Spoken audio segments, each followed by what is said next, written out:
अस्सलाम वालेकुम दोस्तों, मैं आसिम सहेल आपकी खिदमत में हाज़िर हूँ। उम्मीद करता हूँ कि सब खैर खैरियत से होंगे। अल्लाह पाक आप सबको अपनी हिफ्ज़ व अमान में रखे।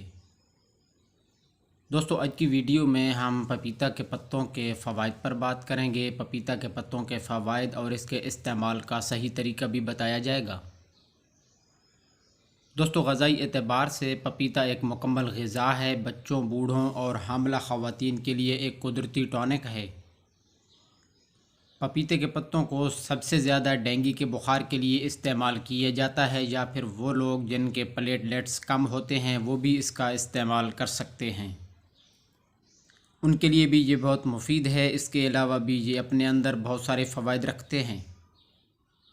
पपीते के पत्तों में vitamin A, vitamin C, vitamin E और पोटाशियम और इसके अलावा मैग्नीशियम और फास्फोरस की वाफिर मिकदार पाई जाती है।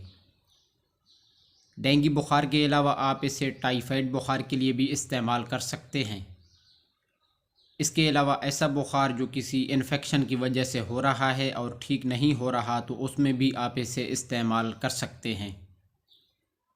पपीते के जूस को आप जिस्म के किसी हिस्से पर सोजिश के लिए भी इस्तेमाल कर सकते हैं। ये सोजिश को कम करता है। अगर जोड़ों की सोजिश है या फिर मैदा की सोजिश है तो उसके लिए भी ये बहुत मुफीद है। पपीते के पत्तों का जूस पेट दर्द, मतली, कै और तेज़ाबियत को ख़त्म करता है। इससे हाजमा ठीक होता है और कब्ज़ भी ख़त्म होती है। पपीते के पत्तों का रस शुगर के मरीज़ भी इस्तेमाल कर सकते हैं। ये खून में शुगर के लेवल को नॉर्मल करता है। इसके साथ साथ इसका रस तिली और जिगर के मरीज़ों के लिए भी बेहद मुफीद है।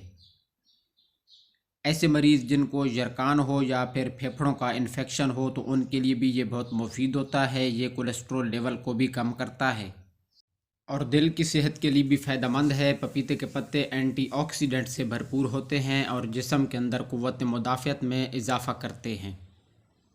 इन पत्तों में कैरोटीन भी मौजूद होता है जो कि ख़वातीन के लिए भी बहुत ज़रूरी है।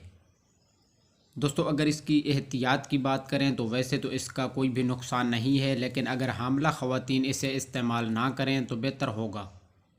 इसके इस्तेमाल के तरीक़ा पर बात करें तो पपीते के 5 अदद पत्ते लेकर उन्हें अच्छी तरह धो लें और 1 कप पानी में डालकर उबाल लें। जब पानी का रंग सब्ज़ हो जाए तो इसे उतार कर छान लेना है।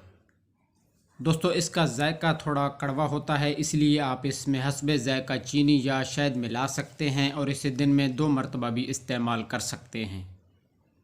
इसका दूसरा तरीका ये है कि 5 अदद पत्ते लेकर उन्हें पानी में डालकर ग्राइंड कर लें और फिर इसे छान कर इस्तेमाल कर सकते हैं।